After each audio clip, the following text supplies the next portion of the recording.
Speaker Velthris sat in his chamber reviewing resource reports when the alarms began. Every communication device in the Council headquarters activated at once. Screens flickered to life. Warning signals echoed through the corridors. Emergency protocols engaged automatically. "What is happening?" Velthris demanded, his multiple arms gesturing in confusion. His assistant rushed into the room, her face showing panic. "Sir, we are receiving a transmission. It is coming from everywhere. Every frequency, every channel, every system. We cannot block it. From where? Who is sending it?" "That is the problem, sir. The transmission originates from the Sol system, the one we designated as Resource Extraction Zone 4477. Velthris felt something cold move through his body. "That system is empty. Our scans showed nothing." "Yes, sir, but someone is transmitting from there, and they are speaking our language." "All of our languages." The assistant activated the main display. Text appeared in the Council's official language. Velthris read it slowly, his compound eyes processing each word with growing disbelief. The message was from someone called Ambassador G1, from something called Earth, from something calling itself humanity. They rejected the decree. They claimed to be advanced and sentient. They said they had watched the Council for 3 centuries. 3 centuries. "This is impossible," Velthris said. "We surveyed that system 400 years ago. There was nothing but primitive single-celled organisms in the water of the 3rd planet. Sir, should we respond to this transmission?" Velthris made a dismissive gesture. "It must be a trick. Perhaps one of the rebel factions trying to disrupt our expansion. Ignore it and proceed with the mission as planned." But even as he said this, something nagged at his mind. The transmission was too sophisticated. It was broadcast on frequencies that most Council species did not even use. And it was written in perfect diplomatic language with no errors, no awkward phrasing. Whoever sent it understood the Council completely. 40 light-years away, Commander Bora stood on the bridge of the warship Thunder. Her ship was one of Earth's hidden battle cruisers, built in secret over the past century. It was massive, armed with weapons that could crack planets and completely invisible to Council sensors. "Commander, we have received authorization from Earth Command," her tactical officer reported. "Operation Silent Storm is active. We are cleared to engage," Bora nodded. She had trained for this moment her entire life. Every simulation, every drill, every exercise had prepared her for war against the Galactic Council. Now it was real. "Tactical, confirmed targets," she ordered. The display showed 12 Council military installations scattered across different star systems. Each one was a major hub for their fleet operations. Weapons factories, shipyards, command centers. Destroying them would cripple the Council's ability to respond. "All targets confirmed, Commander. Stealth ships are in position. Weapons status: quantum disruptors charged and ready. Gravity well generators online. Neural disablers locked on targets." Bora took a deep breath. 300 years of hiding ended now. Humanity would show the galaxy what they had become. "All ships, this is Commander Bora. Execute Operation Silent Storm. Fire at will." Across 12 different worlds, chaos erupted simultaneously. Earth's stealth ships decloaked for just 3 seconds, fired their weapons, and disappeared again. The attacks were surgical and devastating. On the military world of Therax Prime, a Council shipyard exploded as quantum disruptors tore through its structure at the molecular level. 36 warships under construction vanished in blinding light. The shipyard's shields never activated because they never detected the attack coming. On Velthris's homeworld, a command center suddenly went dark. Every computer, every communication system, every power grid failed at the same instant. Neural disablers had flooded the facility with electromagnetic pulses, designed specifically to fry Council technology. 1,000 officers sat in darkness, unable to call for help or even understand what happened. On the trading hub of Korath Station, gravity suddenly reversed. A gravity well generator hidden nearby activated, creating a localized space-time distortion. Ships trying to leave the station found themselves pulled backward. Orbital platforms twisted and bent under impossible forces. Nothing was destroyed, but nothing could move either. The entire station was paralyzed. All of this happened within 5 minutes. Speaker Velthris received the first damage reports with shaking hands. "How many installations were hit?" 12 so far, sir. All of them military targets. No civilian casualties reported, but our military capability has been reduced by 30%. 30%? In 5 minutes? Velthris could not believe it. What weapons could do this? We do not know, sir. Our sensors detected nothing before the attacks. No ships, no energy signatures, nothing. The attacks appeared from nowhere. Another report came in. Sir, we are receiving a second transmission from the Sol system. Velthris felt fear creeping into his mind. What does it say? It is a list, sir. A complete list of every Council military asset in the galaxy. Ship names, locations, armaments, crew numbers, everything. They know where all of our forces are positioned. The room fell silent. Everyone understood the implications. Whoever these humans were, they had been watching everything. They knew the Council's strengths and weaknesses. They knew where to strike and how to hurt them most. Sir, another officer said nervously, we are detecting quantum communication signals throughout Council space. Someone is broadcasting on channels we thought were secure. What are they broadcasting? Instructions. To all Council ships. The messages tell them to power down weapons and retreat to their home systems. The messages are signed by someone called Commander Bora. Velthris slammed his arms on the desk. Who are these people? How did they learn our languages, our technology, our military positions? His assistant pulled up old survey records from the Sol system. Sir, according to our archives, we surveyed that system once, 400 years ago.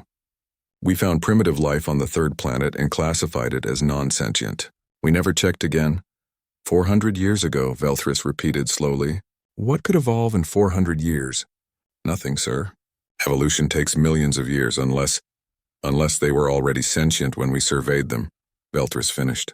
We made a mistake. We classified them as primitive and we never verified our findings. Across the galaxy, Sangmin worked from a secure facility in Pyongyang. He was Earth's top cyber warfare specialist, and right now he was inside the Council's entire computer network. His fingers moved across holographic keyboards at incredible speed. Code flowed from his mind into Council systems like water through cracks. I am in their central database, he reported to Earth Command. I have access to everything. Military plans, trade routes, diplomatic communications, technological blueprints. Downloading now. How long until they detect the intrusion? Admiral Hyunwoo asked through the secure channel. They will not detect it, sir. Their security systems are 200 years behind our current technology. To them, I do not exist. Sangmin uploaded a virus into the Council's communication network. It was elegant and simple. The virus did not destroy anything. It just listened.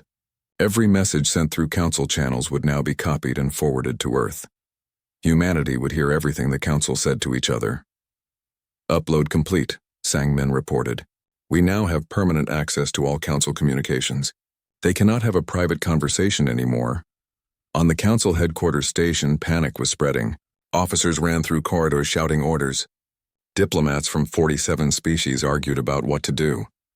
Emergency meetings were called and then canceled. No one knew how to respond. Speaker Velthris finally made a decision. Send a message to the Sol system. Tell these humans we want to negotiate. Tell them we will withdraw our fleet if they stop attacking. Sir, we have already sent 3 messages. They have not responded. Then send another. Keep sending until they answer. But Earth was not interested in talking yet. Commander Bora watched her display as more targets appeared. The Council was trying to regroup their forces, pulling ships back to defensive positions. But every move they made was predictable. Earth had studied Council military doctrine for 3 centuries. They knew every strategy, every tactic, every response pattern. Target the rally points, Bora ordered. Do not let them organize. More Earth ships decloaked, fired, and vanished. Council vessels found their engines failing, their weapons offline, their shields collapsing. The attacks were not meant to kill. They were meant to disable and demoralize. Earth wanted the Council to understand how completely they were outmatched. Within 6 hours of the first attack, the Council's mighty armada was scattered and helpless. 30% of their military installations were destroyed or disabled. Their communication network was compromised. Their fleets could not coordinate, and they still had not seen even one Earthship clearly. Bora received a new message from Earth Command. Commander, Phase 1 is complete. Proceed to Phase 2. Show them what they face, she smiled. Tactical, bring us to the Council headquarters. Drop stealth systems. Sir, that will reveal our position. That is the point. It is time they saw what humanity has built. The Thunder dropped its invisibility and appeared directly above the Council station. The horizon continued floating in the darkness, invisible and patient. But Taemin could feel something building. Like Ambassador Jiwon stood in the communication center deep beneath Seoul. The room was filled with screens showing data from across the galaxy. Thousands of intelligence reports flowed in every second from observer ships like the Horizon.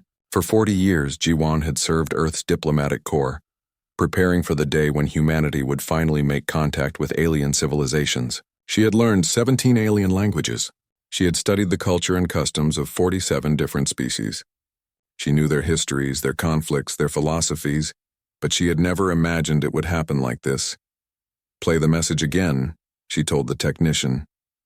The screen lit up with text. It was Decree 4477, issued by the Galactic Council just 3 hours ago. The decree was written in the Council's official language, but Earth's translation systems converted it instantly. Jiwon read the words for the 5th time, and her anger grew with each line. The decree declared Earth's solar system as Resource Extraction Zone 4477. It authorized immediate mining operations on Mars, Europa, and the asteroid belt. It approved terraforming of Venus within the next 10 years. The decree mentioned that preliminary scans showed no signs of advanced civilization in the system. It noted that primitive biological signatures existed on the 3rd planet, but classified them as probable fauna, non-sentient. Probable fauna, non-sentient. The decree did not ask permission. It did not request a survey. It did not even suggest checking if anyone actually lived in the solar system. The Council had simply decided that Earth's home belonged to them now. They would take what they wanted and destroy whatever got in their way, and they called humans animals. "Ambassador, we have Admiral Hyun-woo on the secure line," the technician said. Jiwon nodded. The Admiral's face appeared on the main screen. He looked tired. Lines of worry marked his face. "You have seen the decree?" Hyun-woo asked. "Yes," Jiwon replied. 300 years. We have watched them for 300 years with respect and patience. We never interfered with their affairs. We never attacked their worlds. We studied them peacefully from the shadows. And this is how they respond. They call us animals." Hyun-woo was quiet for a moment. "The Council does not know we exist. To them, this is just another expansion into empty space." "That does not excuse the disrespect," Jiwon said coldly. "They should have checked. They should have sent proper survey teams. They should have confirmed that no intelligent life existed before claiming our home. Instead, they dismissed us as probable fauna. They did not even try to verify." "I agree," Hyun-woo said. "I have called an emergency meeting of Earth Command. The President will be joining us within the hour. We need to decide how to respond." Jiwon looked at the decree again. At the bottom was a signature from Speaker Velthris. Beside it was a comment section where council members could add notes. She read through them and her blood ran cold. One council member had written, "Finally, a decision made quickly. We waste too much time on surveys and protocols." Another wrote, "If primitive life exists there, we can relocate it to preservation zones. No need to delay for animals." A third comment said, "The 3rd planet shows water and oxygen. Perfect for terraforming. Current ecosystems are irrelevant." They were not even hiding their contempt. They truly believed that any life in Earth's system was worthless, not worth checking, not worth protecting, just obstacles to be removed. "Admiral," Jiwon said quietly, "I recommend we break silence immediately. Send them a formal response. Make them understand that intelligent life exists in this system, and that we reject their decree." Hyun-woo shook his head. That would reveal everything. 300 years of secrecy gone in one moment. "They are coming to our home uninvited," Jiwon replied. "The secrecy is already over. The only question now is whether we reveal ourselves diplomatically or militarily." The Admiral considered this. "I will present your recommendation to Earth Command. Stand by for further orders." The screen went dark. Jiwon sat down in her chair and closed her eyes. She had spent her whole life preparing for first contact. She had imagined it would be a moment of hope and wonder. Humanity reaching out to the stars and finding friends. 2 civilizations meeting with respect and curiosity. Instead, it was insults and threats. Her personal communicator buzzed. It was Dr. Da-un calling from the research facility in Busan. "Ambassador, I heard about the decree," Da-un said. Her voice was tight with controlled anger. My AI systems have finished analyzing the Council's communication networks. If Earth Command gives the order, we can shut down their entire infrastructure in less than 6 hours. Can we do it without them tracing the attack back to us? Jiwan asked. Absolutely. The Council's cybersecurity is primitive. They never developed strong defenses because no one in their territory has the technology to hack their systems. They have been the dominant power for so long that they became careless and arrogant. Jiwan thought about that. The Council controlled 47 species across thousands of star systems. They had massive fleets and incredible resources, but they had grown comfortable. They stopped innovating. They stopped preparing for threats. They believed they were untouchable. Humanity had taken a different path. 300 years of desperate advancement. Every day pushing forward. Every year creating new weapons, new ships, new strategies. Earth had turned fear into strength. Keep your systems ready, Jiwan told Dayun. We may need them soon. She ended the call and opened another channel. This one connected to Captain Taman on the horizon. Captain, what is the Council fleet doing? She asked. Taman's face appeared on her screen. They are preparing an expedition. 27 ships so far. They are loading mining equipment, terraforming machines, and military escorts. The fleet will depart in approximately 72 hours. 72 hours. 3 days until alien warships entered Earth's solar system. Have they sent any survey teams ahead? Jiwan asked. No, Ambassador. They are treating this as a routine expansion into empty territory. No scouts, no advanced checks. They truly believe nothing important exists in our system. Jiwan felt her jaw tighten. The arrogance was staggering. The Council was about to invade an inhabited star system, and they had not even bothered to look first. What are our stealth ship positions? She asked. We have 43 observer ships scattered throughout Council territory. Another 200 ships are hidden in our solar system. All are ready to act on your command. Stay alert, Captain. Things are about to change. Jiwan closed the channel and accessed the emergency network. Messages were flooding in from all over Earth. Government officials, military commanders, scientists, and ordinary citizens. Everyone had heard about the decree. Everyone wanted to know what would happen next. She opened a message from the President of Earth's United Government. It was brief and direct. Report to the command bunker immediately. We are making the decision now. Jiwan stood up and grabbed her jacket. The command bunker was 30 kilometers away, buried deep underground. It was built to survive nuclear war, asteroid impacts, and alien attacks. Today it would host the most important meeting in human history. As she walked to the transport tube, she thought about Speaker Velthris and his casual dismissal of Earth's life. She thought about the Council members who could not even bother to check if anyone lived in the systems they were claiming. She thought about 300 years of human patience and respect. And she thought about what was about to happen to that patience. The transport tube shot through underground tunnels at incredible speed. Within minutes, Jiwan arrived at the bunker entrance. Security guards checked her identity 3 times before allowing her through the massive steel doors. Inside, the bunker was a small city. Thousands of people worked here, coordinating Earth's defense and intelligence operations. Jiwan walked through familiar corridors until she reached the central command room. Admiral Hyunwoo was already there, along with 20 other high-ranking officials. They stood around a large holographic display showing Earth's solar system. The president sat at the head of the table, her face grave and thoughtful. Ambassador Jiwan, thank you for coming quickly, the president said. We have been reviewing the situation. Admiral Hyunwoo has presented military options. General Sung-ho has outlined our defensive capabilities. Dr. Dayun has explained our cyber warfare potential. Now I want to hear from you. As our chief diplomat, what do you recommend?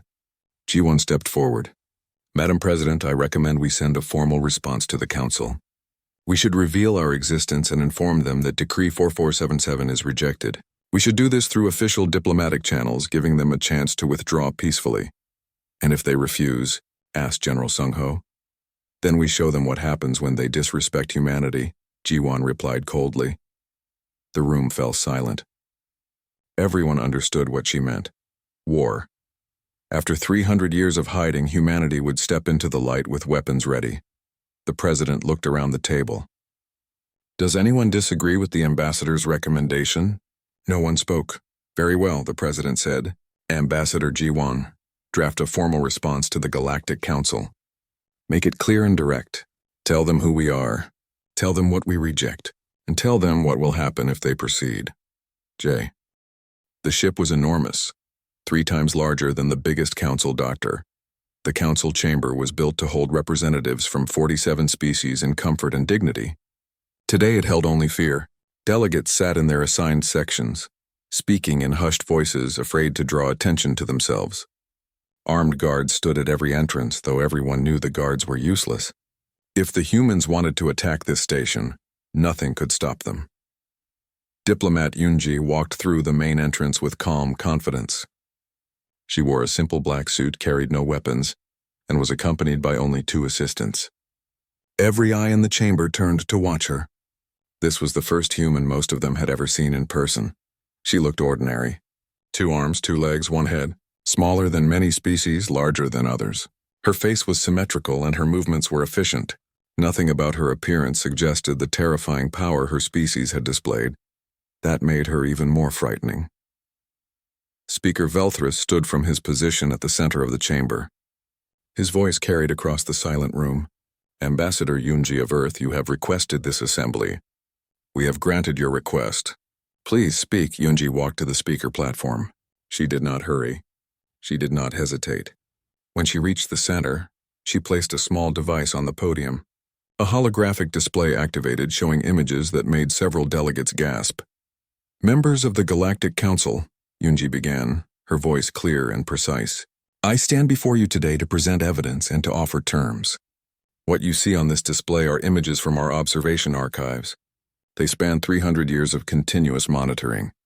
The display showed council worlds from angles that should have been impossible to achieve. Secret military bases, private diplomatic meetings, classified research facilities. The images were detailed and clear. Too clear.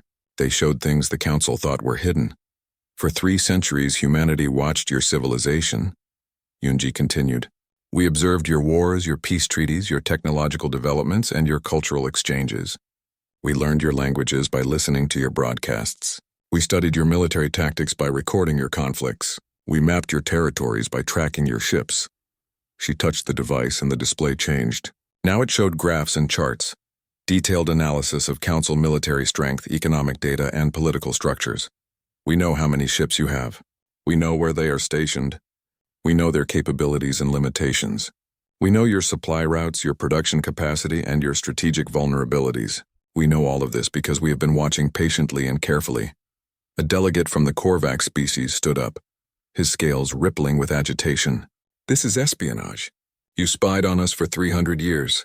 This is an act of war. Unji looked at him calmly. No, this is an act of caution. When humanity first discovered your existence, we faced a choice. Reveal ourselves to a more advanced civilization or observe until we understood the risks. We chose observation. We chose wisdom over impulse. She gestured to the display again. Your own records will confirm that many species in this council made different choices. They announced themselves eagerly to civilizations they did not understand. Some were welcomed. Others were conquered or enslaved. We decided not to take that chance. Speaker Velthrus spoke carefully. You say you observed us for caution, yet you attacked our military installations. You crippled our fleets. How is this caution? You declared our home a resource extraction zone. Yunji replied, her voice hardening. You planned to terraform our planets. You dismissed our existence as probable fauna. You did not check. You did not verify. You simply decided to take what you wanted because you believed nothing could stop you. She walked slowly around the platform, making eye contact with delegates from different species. You taught us an important lesson, Speaker Velthrus. You taught us that the Galactic Council does not respect unknown civilizations. You taught us that you take what you want without asking. You taught us that in this galaxy, strength matters more than justice.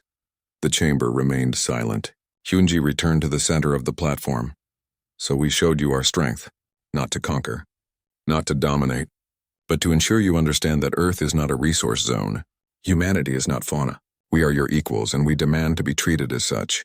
Another delegate stood. This one was from the Threen Collective, an insectoid species known for their diplomatic skills. Ambassador Yunji, you speak of respect and equality, yet you revealed your presence through violence. How can we trust a species that begins contact with military strikes? Yunji smiled, but there was no warmth in it.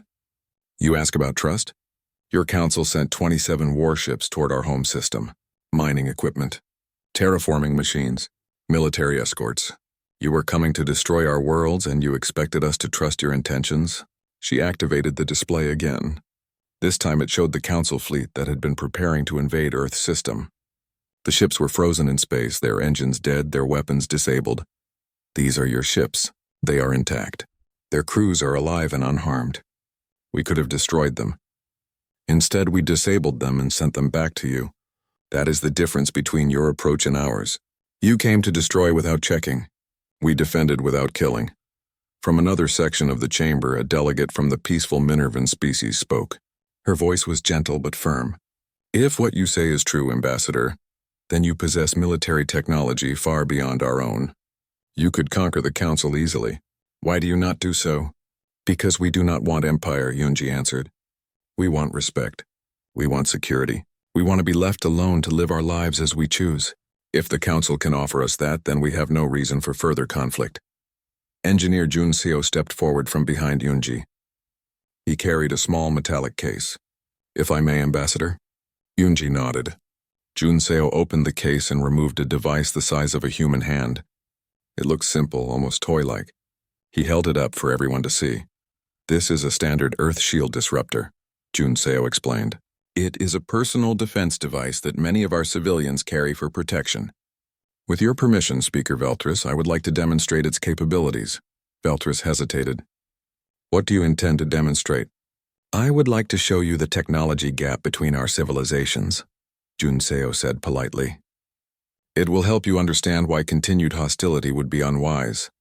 After a moment, Veltris gestured his agreement. Very well, proceed. Junseo pointed at the holographic display that showed a Council dreadnought in orbit above the station. That is the warship Eternal Glory, your most advanced military vessel. According to our scans, it has 7 layers of defensive shields, each one capable of withstanding nuclear-level attacks. Is this correct? Yes, Veltris confirmed nervously. Junseo pressed a button on his small device. On the display, the dreadnought's shields flickered and vanished. Alarms began sounding throughout the Council station. The warship's captain appeared on the communication screen, his face panicked. Our shields are down. All 7 layers failed simultaneously. We are defenseless. Junseo pressed the button again. The shields reactivated instantly. The chamber erupted in shocked voices. Delegates stood and shouted questions. Guards reached for weapons they knew were useless. Speaker Veltris sat frozen in his chair, staring at the small device in Junseo's hand. That is impossible, someone whispered. No, Junseo said calmly. It is merely advanced. This device uses quantum field manipulation to disrupt shield harmonics. The technology is 30 years old by Earth standards. We have much more sophisticated weapons now. He placed the device back in its case. I show you this not to threaten, but to inform. The Galactic Council has been the dominant power for so long that you stopped pushing the boundaries of science. You became comfortable. You stopped innovating. Meanwhile, humanity spent 300 years advancing desperately, knowing we were surrounded by species more powerful than us. Junseo gestured at the dreadnought on the display. Your finest warship is helpless against a civilian defense tool. Imagine what our actual military technology can do. Imagine what weapons we have built specifically for war. He paused, letting that sink in. Now imagine that we do not want to use them. We want peace. We want cooperation. But we will defend ourselves if necessary, and you cannot win that fight. Yunji stepped forward again. Speaker Veltris, I have been authorized by Earth's government to offer formal terms. These terms are non-negotiable. You may accept them or reject them. But understand that rejection means continued conflict. And conflict means your defeat. She touched her device and text appeared on the display in all Council languages. First, the Galactic Council will immediately and permanently withdraw all claims on the Sol system. Earth and all planets, moons, and resources within our system belong solely to humanity. Second, the Council will issue a formal apology for Decree 4477 and for the disrespect shown to our civilization. This apology will be broadcast across all Council territories. Third, the Council will pay reparations for the military mobilization against our home. The amount will be determined through negotiation, but it will be substantial. Fourth, the Council will establish formal diplomatic relations with Earth. We will be recognized as a sovereign. 6 months had passed since the Council accepted Earth's terms. The galaxy had changed in ways no one could have predicted. Ambassador Minna stood at the window of her new office on the Council headquarters station, watching ships come and go. Some of those ships were human now, Earth vessels moving freely through Council space, no longer hiding in shadows. Minna had been chosen as Earth's permanent representative to the Galactic Council. She was young for such an important position, only 35 years old, but she had spent her entire life preparing for this role. She spoke 19 alien languages fluently. She understood the political dynamics of 47 different species. And she had the difficult job of rebuilding trust between humanity and the rest of the galaxy. It was not easy work. Her assistant knocked on the door. "Ambassador, the delegates are gathering for the session. They are ready to vote on your proposal." Minna nodded and collected her documents. Today the Council would vote on the Sovereignty Verification Protocols, a new set of laws she had written. These laws would change how the Council explored and claimed new territories. No more assumptions. No more careless expansion. Every system would be properly surveyed before any claims were made. She walked through the corridors of the station.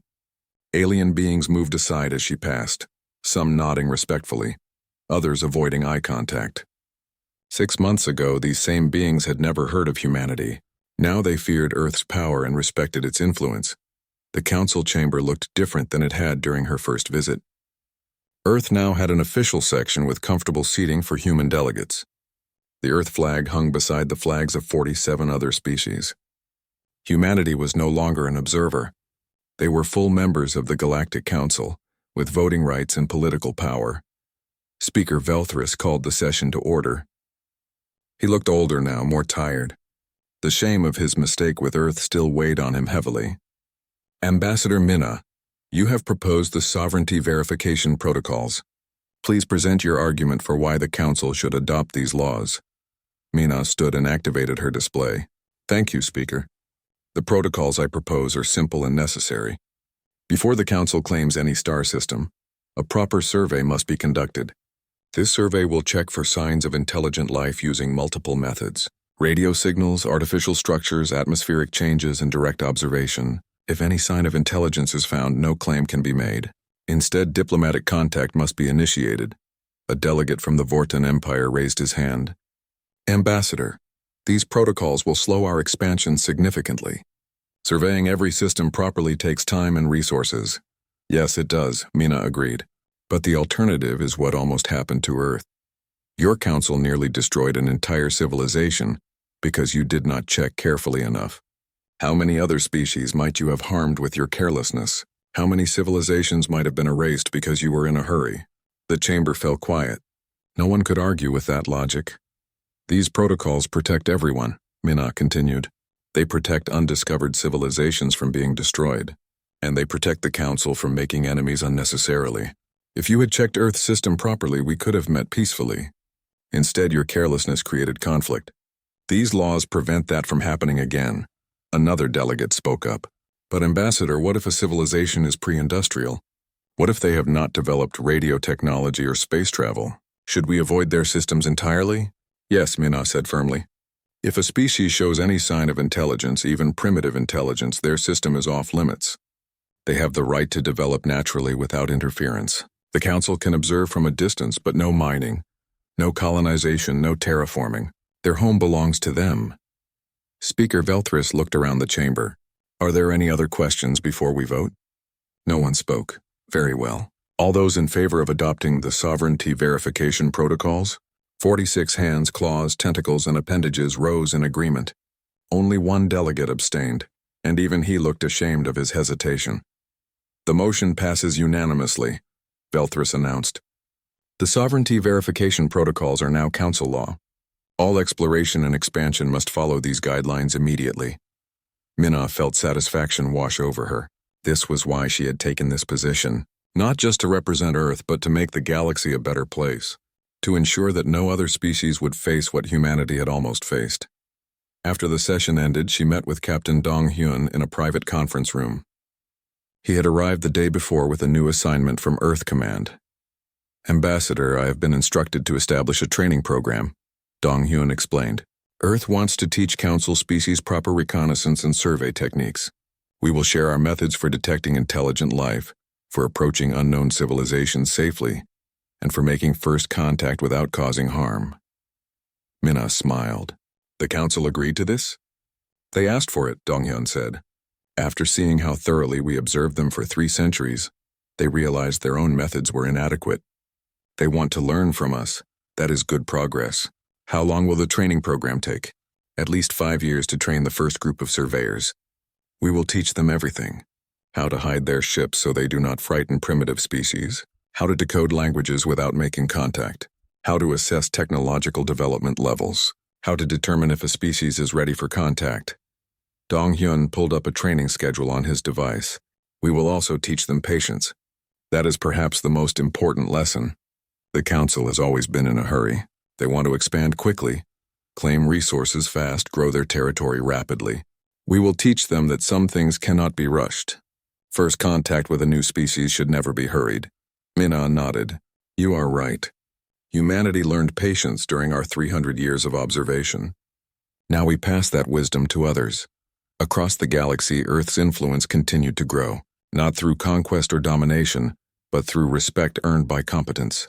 Other species came to human representatives asking for advice on technology, on diplomacy, on military strategy. Earth shared what it could while keeping its most advanced secrets protected. Dr. Daiyun's artificial intelligence systems had become legendary throughout Council space. Delegates spoke in hushed voices about the machines that could learn any language in hours, that could predict enemy movements before they happened, that could process data faster than any biological brain. Some species feared the AI. Others wanted to study it. Daiyun politely declined all requests to share the core technology. Some advantages needed to remain with Earth. Admiral Hyunwoo had retired from active military command, but he now served as Earth's chief military advisor to the Council. He taught their officers about modern warfare, about tactics and strategy that humanity had developed during centuries of desperate advancement. The Council's military was slowly transforming, becoming more efficient and more careful. They learned that overwhelming force was not always the answer. Sometimes precision and restraint achieved better results. Ambassador Jiwon, who had sent the first message to the Council 6 months ago, now worked with the Council's diplomatic corps. She helped train their ambassadors in proper negotiation techniques, in cultural sensitivity, in the art of listening before speaking. The Council had always assumed their way was the only correct way. Jiwon taught them that every civilization had valuable perspectives, and that true diplomacy meant learning from others. Back on Earth, people watched the changes with mixed feelings. Some were proud that humanity had become a major power in the galaxy. Others worried that Earth was becoming too involved in alien affairs. The government addressed these concerns in public broadcasts. We did not seek this position, the president explained to the citizens. We only wanted to be left alone. But when the Council threatened our home, we had to respond. Now that we have shown our strength, we have a responsibility to use it wisely. We are making the galaxy safer not just for us, but for every species that might face what we almost faced. Most people accepted this reasoning. Earth had proven it could defend itself. Now it was proving it could lead with wisdom and restraint. In the Council chamber, months turned into a year. The changes became more apparent. New survey protocols prevented 3 potential conflicts with undiscovered civilizations. Council expansion slowed but became more sustainable and ethical. Trade routes became more efficient as Earth shared its faster communication technology. Scientific cooperation increased as species learned to work together on projects that benefited everyone. Speaker Velthris approached Ambassador Minna after one session. Ambassador, I want to thank you personally. When Earth first revealed itself, I thought our civilization was doomed. I thought you would conquer us or enslave us. Instead, you have made us better. Minna studied his face. The shame and fear from a year ago had faded. Now she saw something else. Respect. Perhaps even friendship. Speaker Velthris, humanity never wanted to dominate the Council. We only wanted recognition and respect. You gave us both. Now we work together as partners. But we nearly destroyed you first, Velthris said quietly. We dismissed you as animals. The massive space station hung in the dark void above Proxima 7 like a glittering jewel. It was the largest structure ever built by the combined races of the galaxy. Inside its walls, representatives from hundreds of alien species gathered to discuss matters that affected entire star systems. Today, the main council chamber was packed with delegates, all waiting to hear what the humans had to say. Ambassador Taemin stood at the speaker's platform in the center of the enormous circular room. He was a tall man with graying hair and calm eyes that had seen too much in his 50 years of life. His simple blue uniform marked him as Earth's representative. Next to him stood Hyejin, a brilliant scientist with short black hair and glasses that reflected the holographic displays floating around them. She carried a data tablet containing information that she hoped would make the council understand the gravity of their situation. Around them, the council members sat in their designated sections. The chamber was designed so that every species could see the speaker clearly. Some aliens were massive creatures that needed special reinforced seating. Others were so small they sat in groups on shared platforms. The air processing systems worked overtime to provide comfortable breathing conditions for everyone, creating a slight hum that never quite disappeared. Taemin looked up at the council leader, a being from the Keltheran species. The Keltheran looked like a mix between an octopus and a dragon, with multiple tentacles and scaled skin that shimmered with colors humans had no names for. The council leader's three eyes focused on Taemin with what appeared to be boredom. Ambassador Taemin of Earth, the council leader spoke through the translation devices that made communication possible. You have requested this emergency session. The council has agreed to hear your complaint. You may begin. Taemin took a deep breath. He had practiced this speech for weeks, but now that the moment had arrived, he felt the weight of his world on his shoulders. Behind him, projected on the massive view screens, images of human colony worlds appeared. Peaceful farming communities, research stations, mining operations where humans worked to build new homes far from Earth. Honored council members, Taemin began, his voice steady and clear. For 3 years, humanity has brought complaints to this council about attacks on our colonies. The Vrothian Empire has raided 17 of our settlements. They have stolen our resources, destroyed our infrastructure, and killed our people. Each time we have asked for your intervention. Each time you have told us to be patient, to wait for investigations, to trust in the council's wisdom. Murmurs spread through the chamber. In the Vrothian section, the massive warriors shifted in their seats. They were a powerful race, standing nearly 3 meters tall with thick armor-like skin and 4 powerful arms. Their commander, a scarred veteran whose name translated roughly to Stormbreaker, laughed loudly enough for everyone to hear. The humans complain again. Stormbreaker's voice boomed across the chamber. Their colonies sit on resource-rich worlds that they cannot properly defend or utilize. By galactic law, stronger species have the right to claim what weaker species cannot hold. This is how it has always been. Several other species nodded in agreement. The galaxy operated on principles that humans found difficult to accept. Strength mattered more than justice. Military power determined rights more than moral arguments. Taemin waited for the noise to settle. He had expected this response. Hyejin touched her tablet and new images appeared on the screens. These showed burning buildings, destroyed farms, and worst of all, the bodies of colonists who had tried to defend their homes. We understand galactic law, Taemin continued. We understand that might makes right in this part of the universe. But we have come here today not to appeal to your sense of justice. We have come to give you a warning. This caused more murmurs. The council leader's tentacles twitched with what might have been amusement. A warning? The council leader asked. The humans presume to warn the Galactic Council? This is most unusual. Taemin nodded to Hyejin. She stepped forward and began her presentation. The screens changed again, this time showing images from Earth's history. Ancient battles with swords and spears, medieval wars with castles and sieges, then more modern conflicts with guns and tanks. Finally, the images that made even the alien observers pause. Mushroom clouds rising over cities. Entire landscapes turned to radioactive wastelands. Billions of dead in wars that nearly destroyed humanity's home planet. This is our history, Hyejin explained, her voice quiet but firm. Humans are not naturally peaceful. We are not weak. We are not defenseless. For thousands of years, we killed each other with increasing efficiency. We developed weapons that could end all life on our planet. We came within minutes of using them multiple times. She pulled up more data. Chemical weapons that melted flesh, biological agents that turned bodies against themselves, Psychological warfare tactics designed to break minds before bodies. The gallery of human violence was extensive and horrifying. We stopped, Hyejin continued, not because we became weak, not because we forgot how to fight. We stopped because we finally understood the true cost of war. We chose peace because we knew what would happen if we did not. Every human child learns about the Great Wars. Every human remembers what we almost did to ourselves. Stormbreaker laughed again. So the humans admit they are a violent species trying to pretend it's civilization. This only proves they are dangerous and should be contained or eliminated. You misunderstand, Taemin said, and something in his voice made the laughter stop. We are not pretending at civilization. We achieved it. But we remember what lies underneath.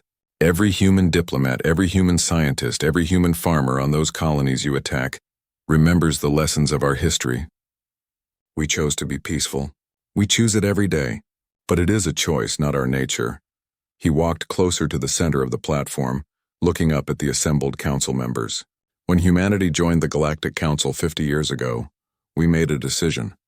We decided to export our best achievements, our art, our music, our philosophy, our science, our medicine. We decided not to export our talent for warfare. Do you know why? The chamber was silent now. Even the translator system seemed to hold their breath. Because we are very, very good at war, Taemin said softly. Better than you can imagine. Better than you want to know. We had 10,000 years to perfect the art of killing our own species. We know every psychological weakness, every tactical advantage, every strategic concept that works on beings who think like we do. And we learned that in a galaxy of different species, those same principles apply with terrifying efficiency. Hyejin brought up one final image. It was a simple memorial on Earth, showing names of the dead from the last Great War. Billions of names carved into black stone. This is why we warn you, Taemin said. Not because we want to fight. Not because we are eager to prove ourselves. But because we know what will happen if you force us to remember what we chose to forget. The Vrothian Empire thinks we are weak prey. They think our reluctance to fight means we cannot fight. They are wrong. He turned to look directly at Stormbreaker. We are asking you, begging you to stop the attacks on our colonies. We are asking the Council to enforce the protection agreements that brought us into this union. We are asking for peace not because we need it, but because you do. The Council leaders' tentacles moved in complex patterns. The humans make dramatic speeches, but words are not power. The Vrothians have superior military forces. They have conquered 17 species in the last century. What makes you think you could resist them? Taemin closed his eyes for a moment. When he opened them again, there was a sadness there that made Hyejin want to look away. We do not think we could resist them, Taemin said quietly. We know we could destroy them, completely, utterly. And that knowledge keeps me awake at night because I remember our history.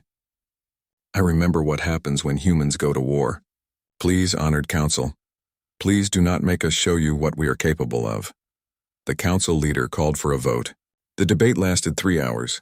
Species argued about human rights, about Vrothian expansion, about territorial claims and resource management. In the end, the vote was not even close. The Council decided that the Vrothian Empire had legitimate claims to the contested colonies. They ruled that humans should either defend their territory or abandon it to stronger species. As Taemin and Hyejin walked back to their shuttle, she asked him the question that had been bothering her since the vote. Do you think they understood what you were trying to tell them? Taemin looked out at the stars through the station's massive windows. Somewhere out there, human colonists were sleeping, unaware that the Council had just given their enemies permission to continue the attacks. No, he said finally. They did not understand. They think we were bluffing or exaggerating. They think our warnings were the desperate threats of a weak species trying to seem dangerous. What do we do now? Hyejin asked. Taemin touched his communication device and sent a coded message back to Earth. It was a short message. Just 3 words. They did not listen. Now, he said quietly, we prepare for what comes next, and we pray that when it is over, there is still a galaxy worth saving. They boarded their shuttle and left the station.